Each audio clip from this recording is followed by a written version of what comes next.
The views and opinions expressed by the host and guests are solely their own and do not necessarily reflect the views, policies, or positions of this television station, its management, or its affiliated network.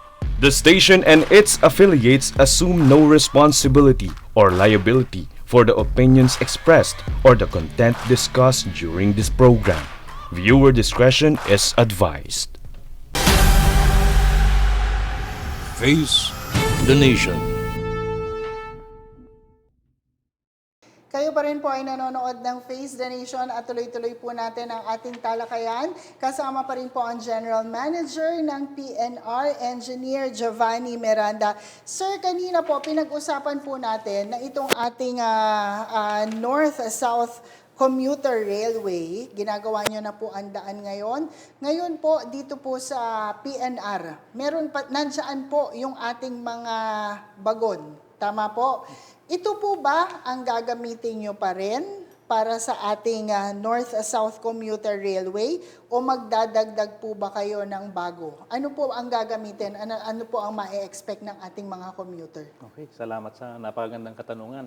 Yung mga tren na natin yung mga bagon ng tren natin na nandito ngayon na previously nag-ooperate sa dito sa Manila hanggang sa South, ay hindi natin gagamitin sa NSCR na project. Mas advanced, mas makabago ang mga tren na gagamitin natin dyan sa NSCR or North to South Commuter Railway Project. At ang teknolohiya, ito ay tumatakbo na gamit ng elektrisidad. Unlike dito sa existing natin, tumatakbo ito gamit ng diesel. So mas magiging greener technology, mas environmental friendly na ang ating bagon na gagamitin ngayon sa kabuuan ng habang 147 kilometer line ng NSCR. Yes, okay, maganda po yan na madinig. Paano nga bang itong modernisasyon ng ating railway ay makatutulong sa ating environment? Kasi sa ibang bansa nga po, talagang by 2030, pero actually dapat ngayon 2025 onwards, sinasabi nila ayaw na nilang gamitin yung diesel. So maganda pong pakinggan na makatutulong tayo na mapanatili ang magandang environment sa pamamagitan ng paggamit na po ng elektrisidad dun sa mga bagong bagon na gagamitin natin. So ito po ang ating greener technology. Tsaka ito po ba ay merong, of course, it lessens the carbon emission. Yes, so tama. yan ang makakatulong naman sa ating Mother Earth. Exactly. Sa pagkakaroon ng ating mas modern na railways. Oo. Yes, sir. Kanina po, sinasabi nyo nga, kung madedelay tayo sa implementasyon, siyempre ito ay makakaapekto sa funding na ginagamit natin para maituloy ang proyekto. Para po dito sa ating North-South Commuter Railway, ang funding po natin ay sa pamamagitan ng JICA at ng ADB. So siyempre sila po ay nagkaroon ng masusing pag-aaral para suportahan ang proyekto na ito ng ating gobyerno. So papaano po natin, minention nyo na din kanina, magkano nga po ba yung halaga na inalot dito para mabuo ang implementasyon ng buong North-South Commuter Railway na tumatakbo ng 147 kilometers? Approximately, I think nasa around 870 billion yung kabuuan na halaga ng project natin para sa North to South Commuter Railway Project. Kasama na dyan, of course, yung ating mga gastos para sa right-of-way activities. Kasama na dyan yung gastos para sa infrastructure, both ng ating estasyon, ng viaduct, at saka yung mga tren natin. Alam mo, pagka nakakarinig tayo ngayon ng mga proyekto, pag nakakarinig tayo ng mga bilyon, ang iniisip ng lahat, siguro, syempre kasama tayo dahil tayo din naman ay mamamayang Pilipino, bumabalik tayo sa mga ghost projects, sa mga flood control projects. Ang ipinagkaiba nitong sa PNR, hindi mo siya maitatago kasi nag-iisa lang siya. Iisa lang yung babaybayin niya sa 147 kilometers. Kaya kailangang makita nila at makikita nila ito. Pero paano ba natin mawawala sa isipan ng ating mga mamamayan ang isyu na hindi magkakaroon ng korupsyon sa implementasyon naman ng ating service sa pamamagitan ng PNR? Oo, napagagandang akma ngayon. Opo, napapanahon kasi. Kaya talaga, lalo, nung minention nyo yung bilyon, syempre, di ba? Ang pinagkaiba nga lang, sabi ko, sa inyo, mahirap magkaroon ng ghost train. Oo, magkakaroon ng ghost train o ghost railway kasi isa lang yung dadaanan Correct. yung ruta Oo, eh. hindi pwedeng may putol na railway. Oo. Otherwise, yung tren natin hindi matakbo hanggang sa Yes. dulo. Paano masisigurado na hindi magkakaroon ng korupsyon? Unang-una, nung sinimulan ang project na ito, yung project cost natin ay naka-benchmark yan sa mga railway project. Hindi lang dito sa existing na mga railway project natin sa Pilipinas, kundi doon din sa mga project within outside the Philippines, like especially sa mga Southeast Asian and Asian countries. So yung mga cost ng mga project natin ay naka-benchmark doon sa mga ini-implement na mga project doon. Ibig sabihin, internationally competing yung cost ng project natin. Pangalawa, during the bidding hanggang before the implementation ay isang masusing proseso yung pinagdadaanan ng bidding niyan. Andyan yung transparency sa pagbibid together with our funding agency mula sa pagbubuo ng BAC at technical working group for the procurement ng project. Involved, nakamonitor lagi diyan kasama ang ating funding agency. Minomonitor nila regarding sa mga sumasali sa mga project, minomonitor nila yung activities during the procurement. So sila mismo naka-attendance sa mga activities niyan. Observer and attendance sila. Andyan na rin yung ibang agency natin. For example, ang partner natin na kung itong implementasyon nito ay under the NEDA supervised. So ang NEDA ay kasama rin sa pagmomonitor from the start ng project. So upon implementation, paano pa rin na nasisiguro na hindi nagkakaroon ng corruption? Yung layer ng mga implementation mula sa pag-i-inspect kung ano yung mga kino-construct, ini-install sa site ay karamihan mayroon tayong mga international na mga consultant who are actually monitoring, supervising noong mga activities na mga ginagawa ng mga contractor natin, mga international din.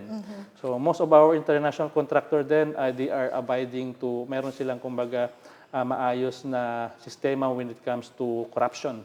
So meron silang ang tawag dito parang corporate policy against corruption.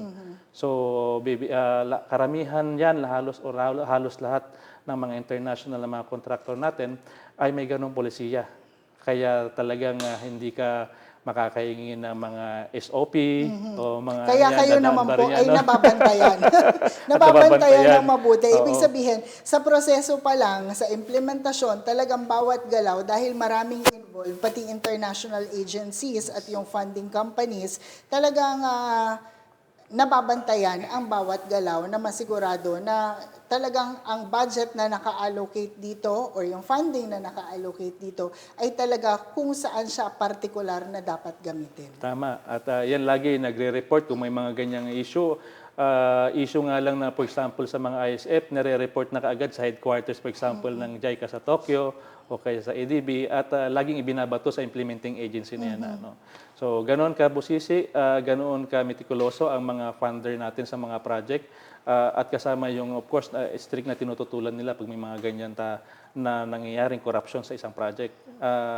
Aside from that, yung layer din na hanggang matapos yung project at matapos in compliance, of course, kung ano dapat i-deliver ng contractor, yung proseso ng pag-i-inspect ay kasama pa rin ang mga funder. Kapag halimbawa na-inspect na ng mga nasa project natin ng mga taga-contractor, consultant at saka DOTR, PNR, ay kapag nagkaroon ng milestone, kasama sila sa pag-inspect noon para makita yung pasilidad na natapos na sa project, ay nakikita nilang from time to time ay may natatapos or significant na natatapos ayon doon sa kanilang binabayaran. So they are making sure na kung ano yung nandun sa schedule ng payments, yes, yun din yung kaakibat na physical na natatapos. Yun project. Din yung inilalabas, kung ano yung nasa schedule, yun lang din yung ilalabas. Exactly. Hindi buuan. Questionable yun kung halimbawa pumunta sila, halimbawa may isang istasyon, nireport na natin yung istasyon, halimbawa ay 50% Pero pagdating doon, poste pa palang nakalatayo doon. So, malaking question yun pag makita na ng ganun. At of course, they are going to escalate the issue, not only with the implementing agency. Of course, yan ay magiging discussion ng bansa to bansa na. Yes, At nandyan yung bagay ngayon na, of course, ang ating presidente ay kasama sa sasabihan or halimbawa kakausapin kapag may ganung bagay. Kaya yung layer is different compared to na local na implementation ng project natin. Base po sa timetable na inilatag simula nung nagsimula, nasaan po tayo ngayon? Are we at the exact time na, halimbawa, ngayon, December na po, magtatapos na ang taon, nasa tamang oras po ba tayo na para masabi natin na talagang yung target date natin ay ma-achieve natin? Base doon sa ating yung completion date na 2032 sa kabuuan, tayo ay nandoon naman sa tamang pacing parang ng ating project. However, sabi ko nga, meron pa rin mga existing na mga issue or yung ating every year na kailangan i-address. Unang-una, yung right of way. So, sabi ko kanina, ganun din projection ng ating pamunuan sa DOTR nila Secretary Lopez na in the assumption na kailangan matapos yung lahat ng mga right of way issues within 2 years. Para yung target natin na 2032 ay matapos natin yung project. At pangalawa din, hiningi natin at pinapaliwanag natin na every year sa mga nagbibigay ng budget natin mula sa DBM hanggang sa Congress at sa Senate ay yung pagkakaroon ng sapat na budget para doon sa counterpart. Para mabigay ng gobyerno ng Pilipinas yung commitment at para tuloy-tuloy na pag-implement na project. So yung mga bagay na yon, as long as we will mitigate, as long as we are going to jointly have an effort para tayo ay makapagbigay ng tuloy-tuloy na commitment para sa project, ay I think matatapos po natin by 2032 yung ating construction at para makapag-operate na rin in that year ng buong NSCR. Yes. So dalawa po ang project na iniintay natin na talagang sana ay maisakatuparan base sa oras na itinalaga na target date natin. At ito nga po ay ang 147 km North-South Commuter Railway at ang 66 km South Long Haul Project. Sabi nga po sa direktiba ng Pangulo sa inyo na sana maibalik agad ang biyahe mula sa Laguna papunta ng Bicol sa mas lalong madaling panahon. Pero syempre, hindi naman lahat nadadaan sa madalian kasi ang gusto nyo din naman masigurado na itong inyong isasagawa ay kalidad na siguradong secured para sa ating mga commuters. GM, parting words nyo po para po sa ating mga manonood at sa lahat ng naghihintay, maging sila ay commuter or probably there could be tourists who would of course like to visit the Philippines and say na hindi naman na sila mahihirapan sa biyahe kasi we are looking forward to something that they see in other countries. Ay, ma'am, bago sa parting words siguro, yung sa South Long Haul, 566 kilometer. 566 kilometers. Okay. Po yung buong linya. Oo, yung buong linya. Yung sinabi ko yatang 66 kilometers, baka yun lang part ng Metro Part Manila lang yun. Oo, so napakahaba niya. Kaya sinabi mo nga, yung 500, ilan? 566. 66. O, nawala yung 5 dun sa 566 ko. Ito ay sa loob sana ng 6 na oras, makakarating ka na ng Bicol ng komportable. Exactly. Yes, GM, your parting words. Opo.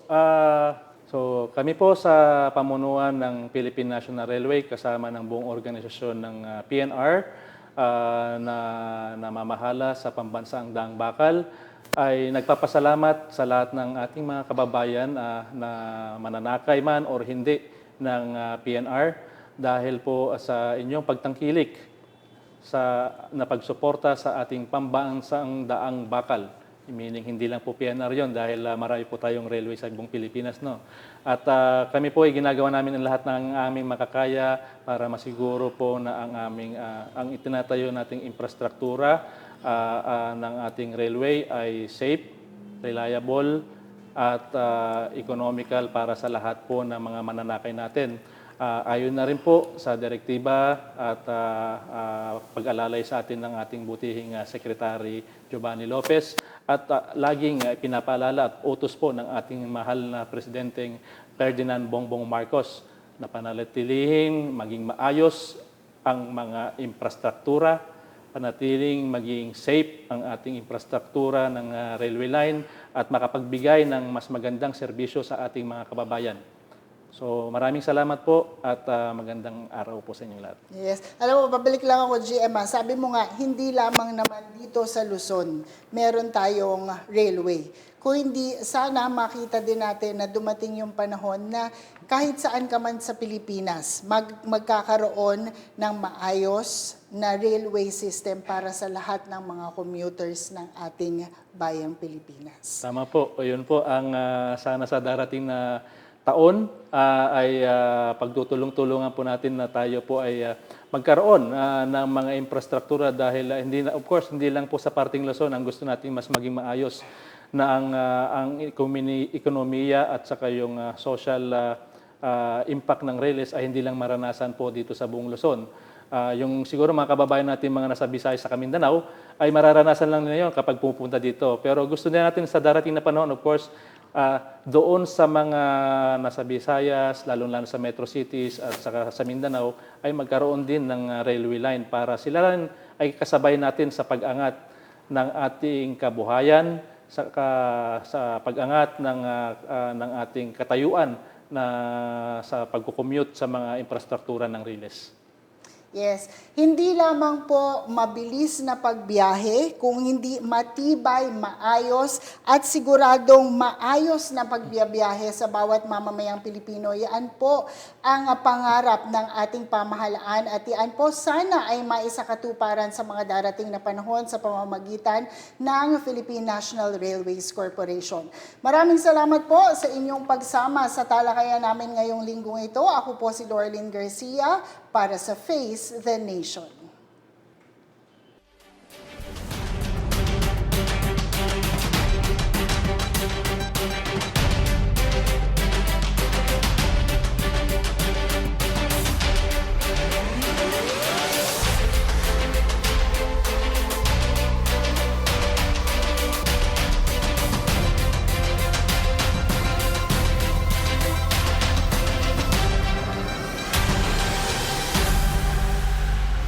Face the Nation.